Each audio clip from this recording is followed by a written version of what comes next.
What's going on, everybody? Welcome to another brand new installment of Renegades Reviews, exclusively here as always on the Casa D18 Studios Channel.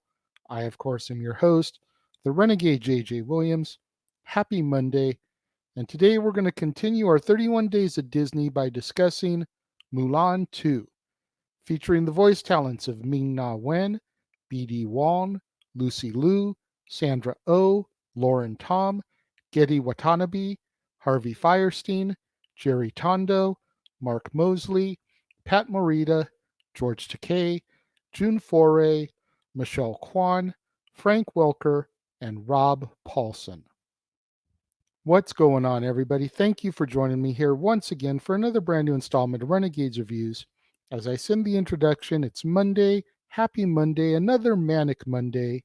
And today we're going to be continuing 31 Days of Disney by discussing Mulan II. And our movie opens just 1 month after the events of the first film, as Mushu enjoys his restored status as a guardian spirit, much to the dismay of the Fa family ancestors. General Li Shane arrives and he asks Mulan for her hand in marriage, which she happily accepts. Now, initially, Mushu is thrilled about the engagement.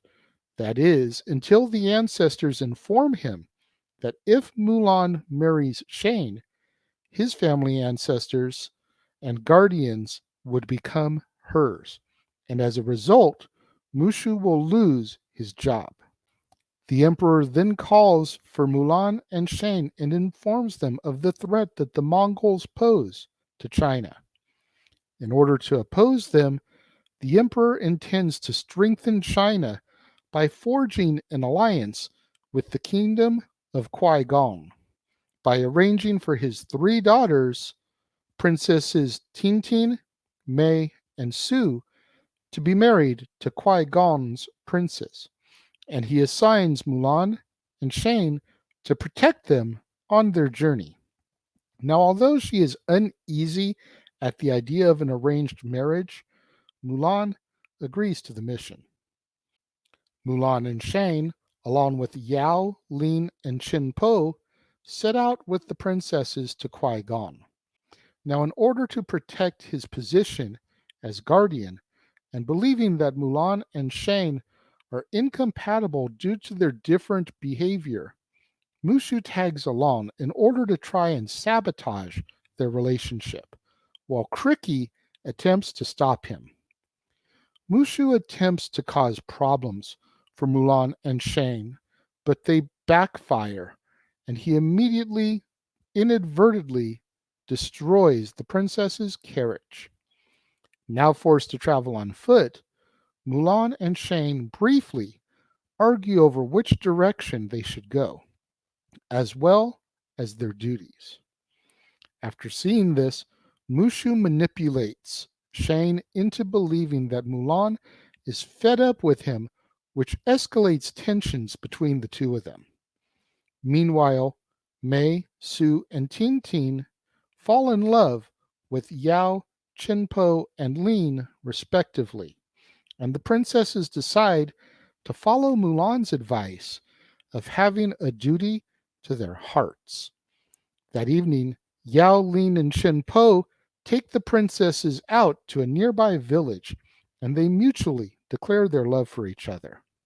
Mulan pursues them, not knowing that the princesses have followed their hearts, while Mushu wakes up Shane, who pursues the group and reprimands them for forgetting about their duties. Mulan and Shane then erupt into a heated argument and decide that they are too different for each other, and they break up. The group then begins to travel across Bandit Country, and Mushu realizes that Mulan's breakup with Shane has only made her miserable. Now overwhelmed with guilt, Mushu confesses his actions, losing Mulan's trust in the process and motivating her to fix things with Shane. The group is attacked by bandits who attempt to kidnap the princesses.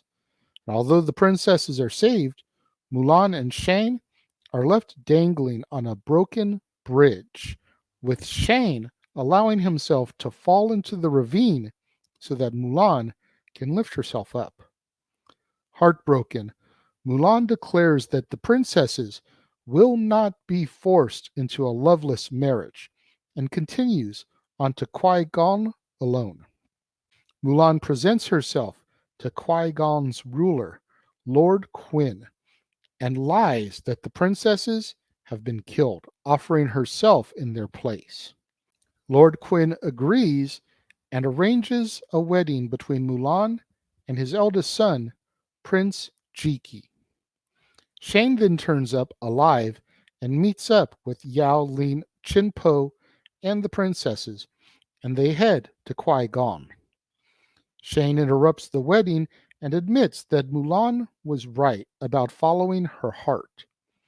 In order to save Mulan and Shane from Lord Quinn's forces, Mushu impersonates the great golden dragon of unity, forcing Lord Quinn to ally himself with the Emperor, all while allowing Mulan and Shane to marry and freeing the princesses from their vows.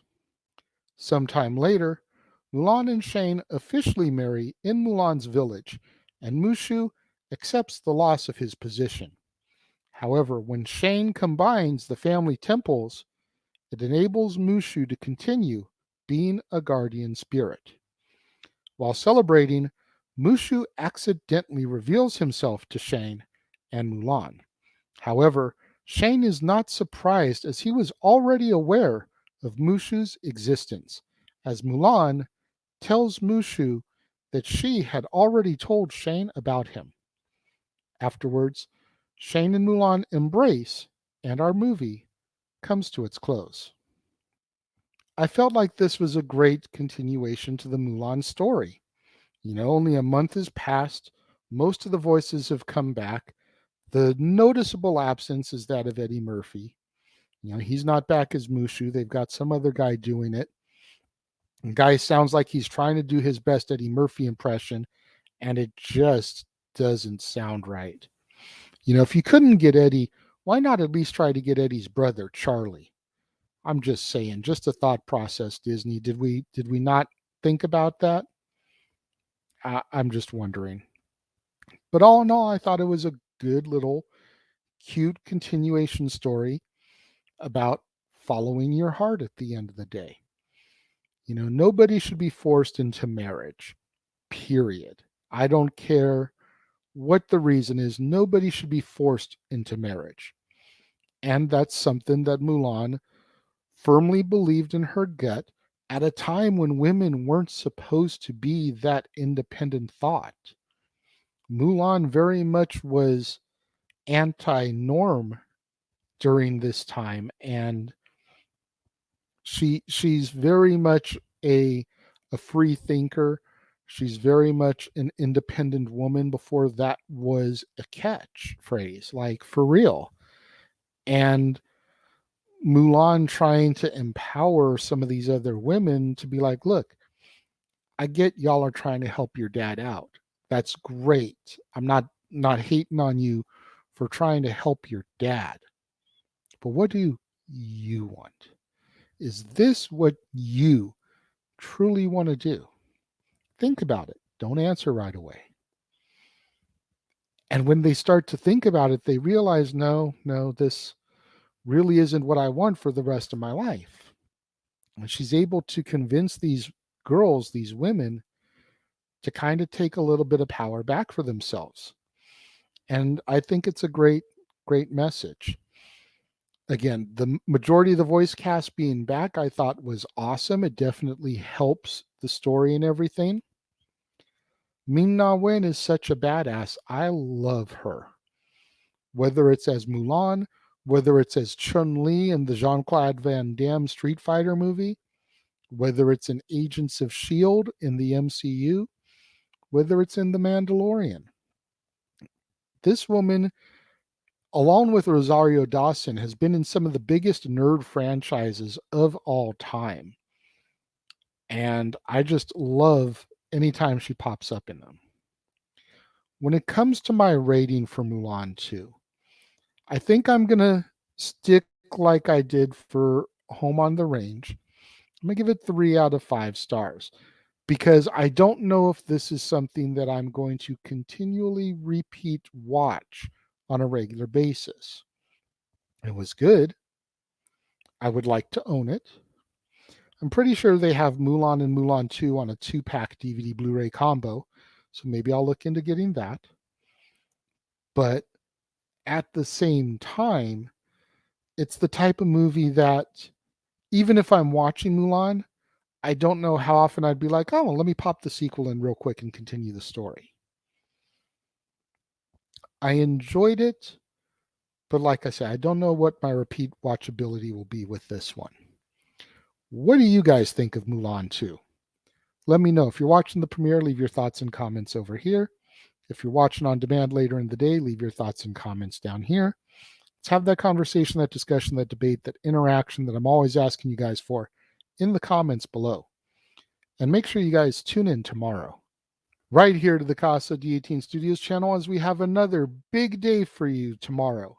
First off, another brand new episode of Renegades Reviews, where I will be discussing Tarzan 2, featuring the voice talents of Harrison Chad, Glenn Close, Brenda Great, Harrison Fallon, Lance Henriksen, George Carlin, Estelle Harris, Brad Garrett, and Ron Perlman. And then, at the top of the hour, Stat Boy Sports Bar will be back and reopened after a 2-week hiatus.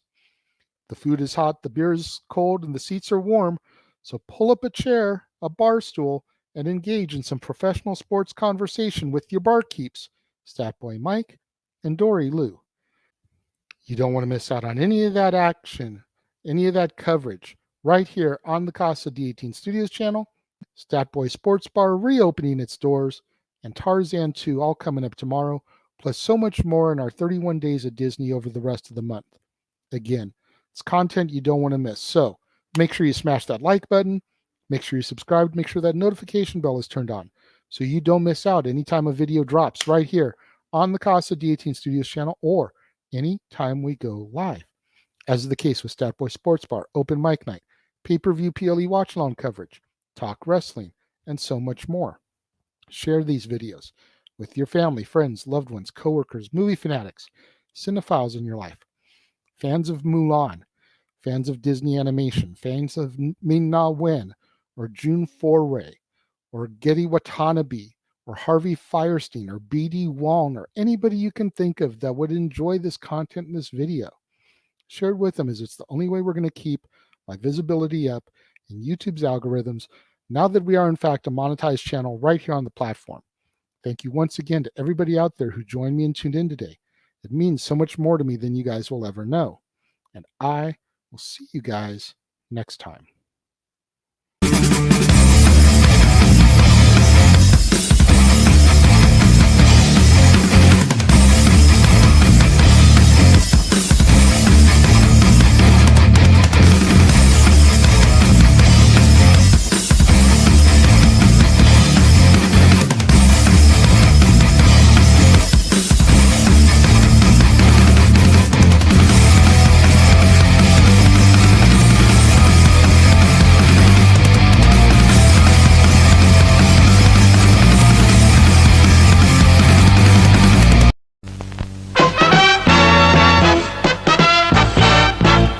And now, preview time.